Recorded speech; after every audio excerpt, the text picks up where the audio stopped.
Welcome, welcome. Baruch atah Adonai Eloheinu melech haolam asher kitshanu b'mitzvotav v'tzivanu la'asok b'divrei Torah. Amen.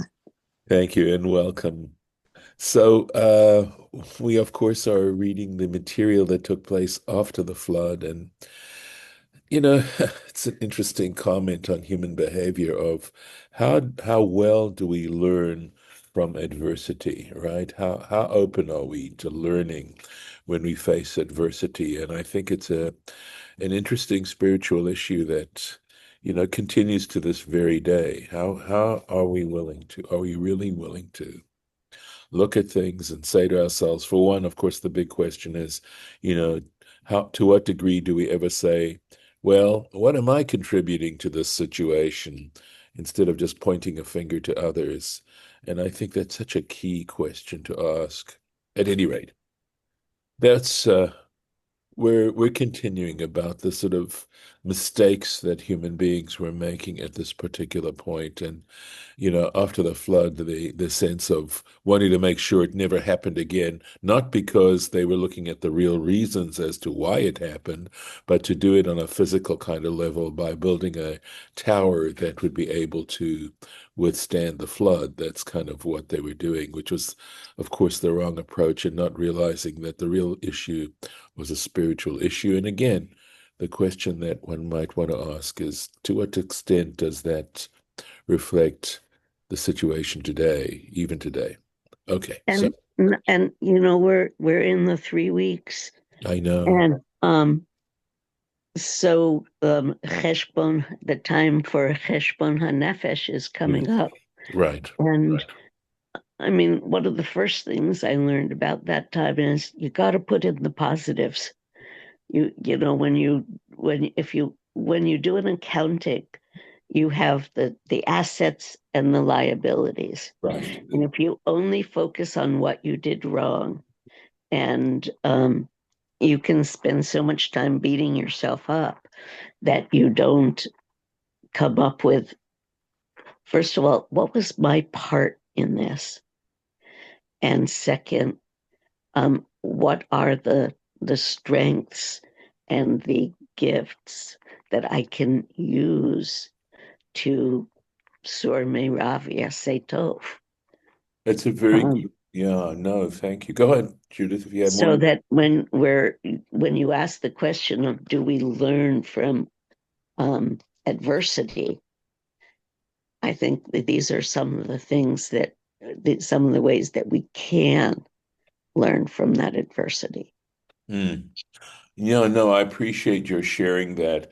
I think part of the reason where I'm coming from is that it seems to me that in terms of, what I've observed is that we're so quick to justify our own behavior. And I think what you're referring to isn't justification, because the other point is going to the other side, which is saying, I'm so bad, there's nothing I can do about it. And you don't want to go there, because that's another kind of rationalization.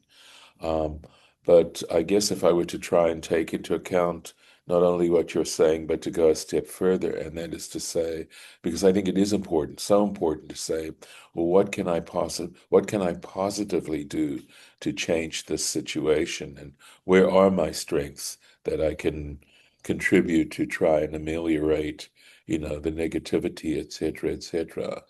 Um, but I think it's so important, as I said, because I feel that the human capacity for rationalization is incredible. It's astounding.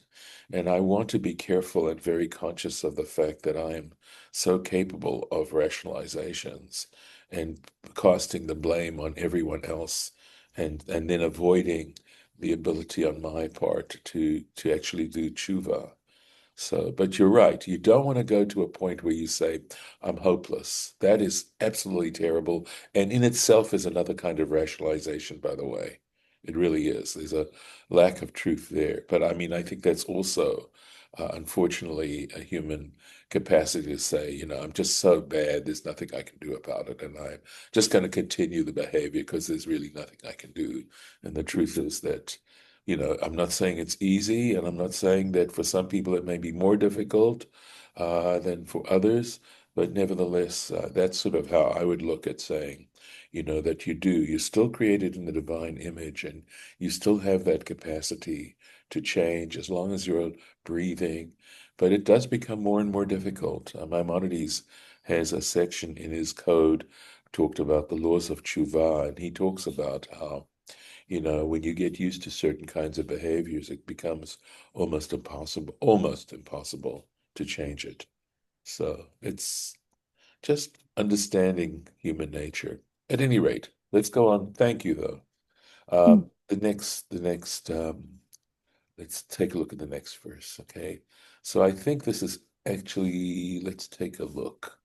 Right. So here we are. Vayomru, and they said, these people were saying, Ish el re'ehu, a man to his friend or to his neighbor, right? Hava, it's like an invitation. The word hava is an invitation. It says, let's. Nilbana levenim, let's make bricks, right? Make bricks. You can see the verb made out of a noun. Levena is a brick. And then we have binyan, right? A building. So venisrafa, and burn it, right? Lisrefa, let's burn it thoroughly, right? So that's because otherwise, if you take clay and you allow it just to dry naturally, it does become hard. But the moment you put water on it, it just returns to clay. But if you actually put it in a kiln and, of course, bake it, it doesn't go back to being clay again. So this is the idea, is that it's going to withstand water, the admission of water. Vatahi lahem halvena, and so that the brick would be for them la'aven, as stone. Vahachemar, and chemar is asphalt. Hayalahem lechomer. And so this word chemar is also connected to the idea of something that means cement. In other words, something that is capable of joining one thing, of gluing one piece to another. Okay? So that's what they wanted to do. And of course, we're going to have another Havu Nivne Lanu eventually at verse 4. But here we want to talk about this interesting statement that the bricks, right, the clay bricks would become stone, would serve as stone. Melamed. So knowing that it doesn't just simply leave it as levena, doesn't just say, okay, let's burn bricks, right? Let's make bricks. But that the scripture goes to the trouble of saying that that brick should be like stone. So if it's like stone, the point that's going to be here is that if it's like stone, it's not stone. It's like stone. Melamed. So this teaches, Sheleveina lechud, that bricks are one kind of item, but even lechud, and stone is another kind of item. The Nafka minah, and the practical halachic difference. In other words, so what difference does this make? Well, there is a halachic implication here, leisur even maskit, regarding the prohibition of graven stones. Okay, that we are not allowed to prostrate ourselves upon stones that are engraved, that it is seen as a form of idolatry. So that's later on we'll be reading it, and in fact, interestingly enough, normally the Torah Temimah's citations are from rabbinic material, like here's the Sifrei, and here's the Talmud, Sanhedrin, etc. But this is Magen Avraham. Magen Avraham is one of the major commentators on the Shulchan Aruch. And it's a reference to the Shulchan Aruch, the Magen Avraham commentary, Siman Kuf Lamed Aleph. It's referring to chapter 131. Seif Katan looks like I'm going to say it could be a bit or a kaf, and I'm going to guess that it's a kaf, so that it's like subsection 20. That's how you make reference to it. So let's go on to the Torah Temimah and see what he has to say. Here's the point. She'asur lihishtachavot al ritzpat avanim. One is not permitted, it is forbidden to prostrate yourself on a floor of stones, on a stone floor. Aval al ritzpat levenim, but here now's the practical difference. If it's a brick floor, Kamoshin nohagim itzlenu, because a tile floor, for example, is essentially a brick floor. A tile, it doesn't have to be, I suppose, but if we're not talking about slate, which is stone, but we're talking about ceramic tiles, etc. And he says that Torah Temimah's time, it was typical of them to make floors out of tiles, bevatek nesiot, in synagogues, beyom hakippurim, on Yom Kippur. And I'm sure you're familiar the fact that on Yom Kippur, several times we actually prostrate ourselves when we're saying Aleinu, or when we're doing the service for the high priest, that we actually prostrate ourselves. And since in that case we are prostrating ourselves on tile floors that are not made out of stone, it's permissible. Mutar, it is permissible to do that. Uprate inyan ze, and the specifics of this particular subject, yitba'er lefanenu, will become clear, will be explained before us, im yirtz Hashem, the good Lord willing. Sof Parshat Bahar, at the end of the Parsha of Bahar, that is in the book of Leviticus. It's one of the last parshiot, last sections of the book of Leviticus. But pasuk in the verse for Even Maskit. So there is a verse there that makes a reference to a carved stone, an engraved stone, and that is the practical issue going on here. Yes, David. Okay, but I thought that they're using the bricks to build basically a tower or something to prevent the water from Yes, coming in, right? yes, So yes. there'd be no reason that anybody would be prostrating themselves. So the whole point seems okay. Where what am I missing? It just seems Right. immaterial. So I Okay. mean, even making that comparison doesn't make any sense. Right. Okay, so I'm missing something. Okay. So I'll explain. What they're doing is they're simply looking at it linguistically, not so much contextually. You're looking at it contextually, and in that regard, you're absolutely right. One has nothing to do with the other. The question they're asking themselves, if we look at the actual language here, why does the Torah use the expression bricks to serve as stone? If bricks and stone should be considered the same, why is the point? Why does the Torah go out of its way linguistically to explain that the bricks, which are made out of clay, could be, they wanted them to be stone by burning them? And they're simply saying that linguistically, they are two separate things. That brick is one material, stone is another material, and that when the Torah explicitly forbids prostration on stone, it means stone as opposed to brick.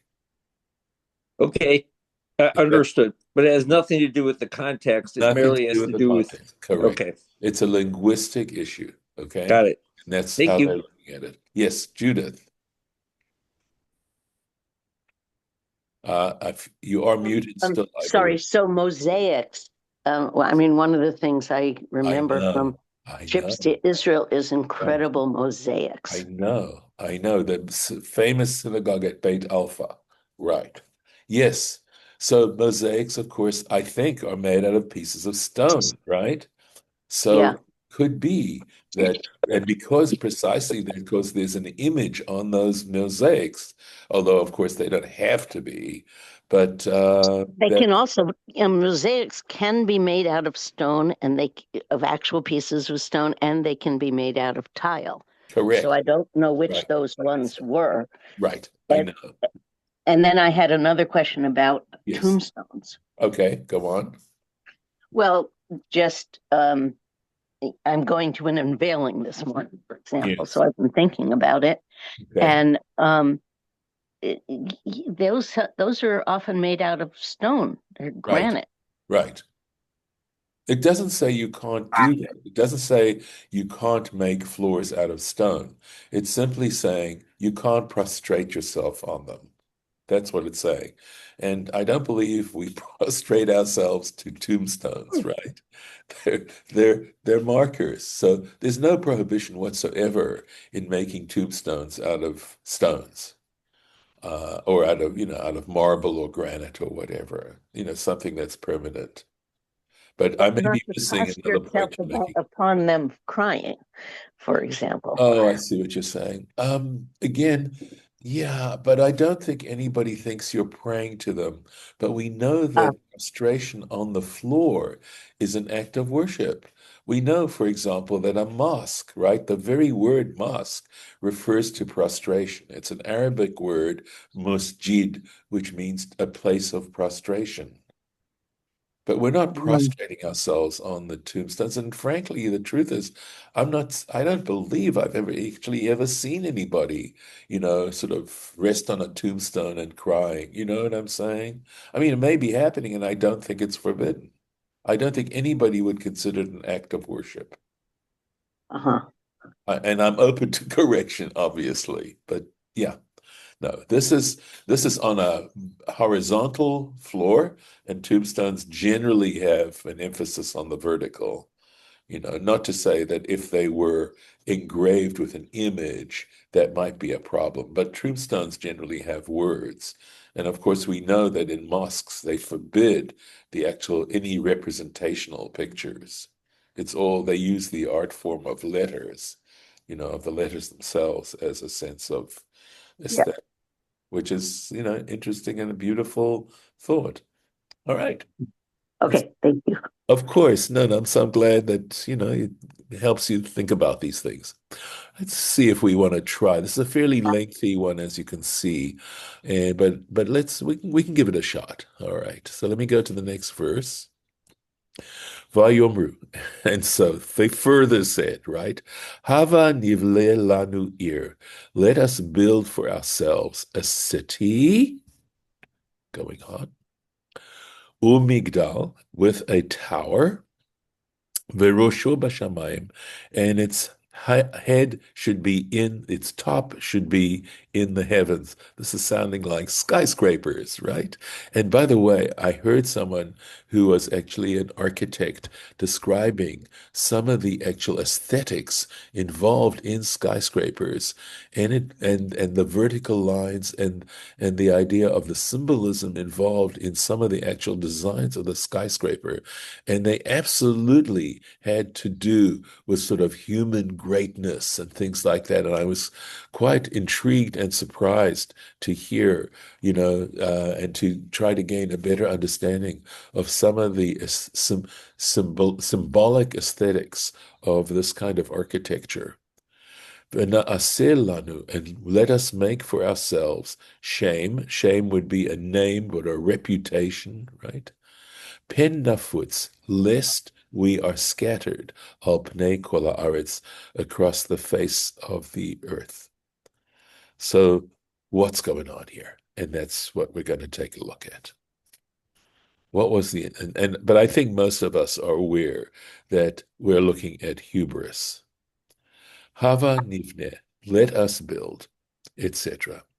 Amar Rabbi Yirmiyah ben Elazar, said Rabbi Jeremiah, son of Elazar, Nechlaku leshlosha kitot. These people were divided into three groups. Achat, one group. Omeret, they were thinking or saying, but thinking I think would be good. Na'ale v'neshev sham. Let us go up and dwell there. We're going to be dwelling up in the heights and preventing any possibility of being scattered. V'achat omeret, and one of the groups said, Na'al was thinking, Na'ale, let us go up, v'na'aseh milchama, and we will wage war, in other words, storm heaven.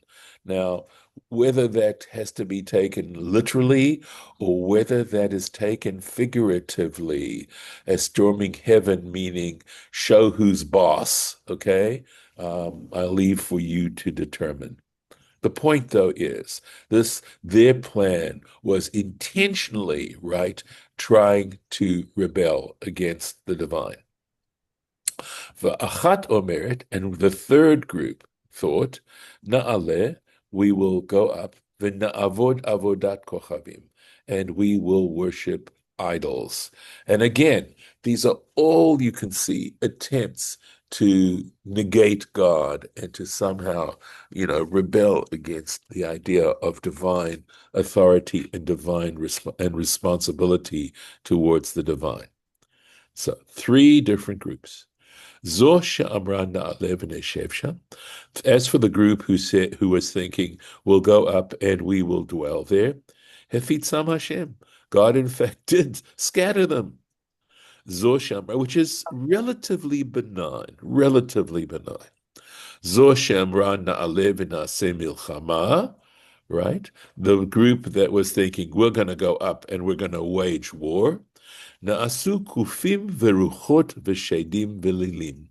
They became, right, or their progeny were monkeys, right, spirits, v'shedim, it's another kind of spirit, v'lilim, and again, I think these three essentially are various types of spirits, okay? And the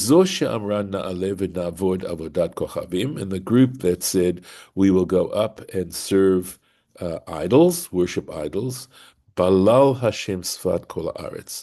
So for them, God confused the language of the entire world. So we have three different results. First one, just to review it, right, is being scattered. Second one is having progeny that is less than human, okay?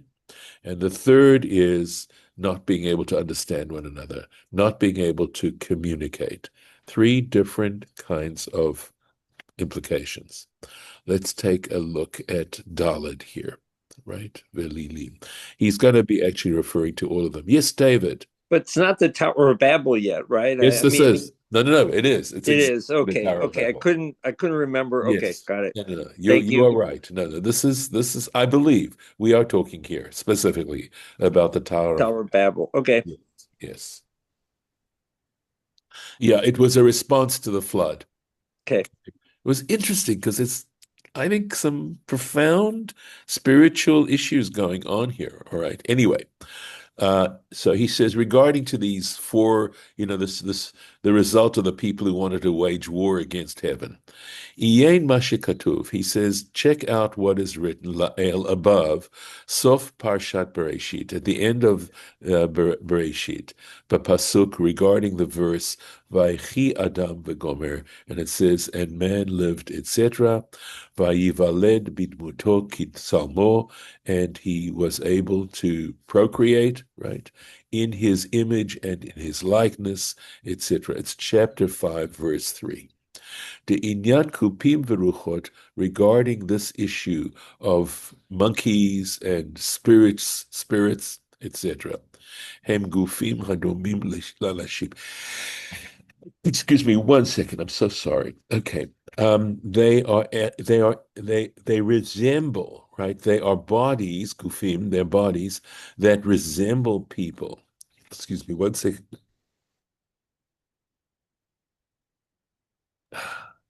Okay. They resemble human beings. Rak, however, einam bedat shlema, but they do not have full understanding, ru'uya la'anashim, which is appropriate for people. Uvinyan shelefanenu, and regarding the matter that's before us, heve ze midah keneged midah. We are talking here in these three things and these three results as quid pro quo, measure for measure. Ki leman asot milchama, because in order to wage war, tzarich liot bal da'ah v'sechel, you have to be, if you're going to if you're going to successfully engage in battle, you have to be very intelligent and smart and experienced, etc. So you have to have Baal De'ah v'sechel. You have to be very rational and thoughtful and smart. Okay, you have to have intelligence. Ukamo hamida keneged mida, and so similarly quid pro quo, measure for measure, bekat hadokom demet, regarding the group that preceded, shamru neshev sham, when they said, let us dwell there, bekibutz uveshalva, gathered together and at ease, ulevasof hevitzam Hashem, and in the end, of course, God scattered them. They were not able to dwell there. So the issue here also, and we've got one more comment to look at in this regard, is that the results of their behavior was just the reverse of what they'd hoped to be accomplished. Going on. So here we go. I think we read this. The group that said, let us go up and serve idols. Balal Hashem Sfat Kol Haaretz. There, God confused the language of the entire world. So here we go. Gam kita zo, regarding this group, kamo hashtaim hakodmot, just like the two that preceded, niduna bida keneged munah. Again, the judgment against them was measure for measure. Kihem ratzu lehitchaber yachdav, because they wanted to gather together, to get together, velivro lahem avodat eливim, and to choose for themselves idols, la'ovda, to worship them.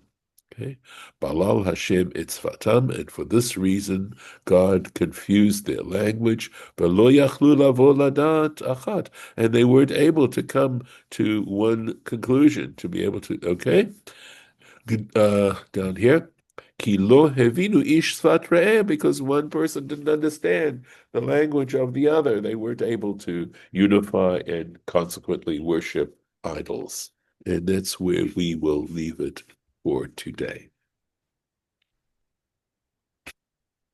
Okay. So before I stop the recording, does anybody want to mention anything for the record? Okay. All right.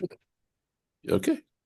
Let me stop the recording. If I stop the share, and I'll stop the recording.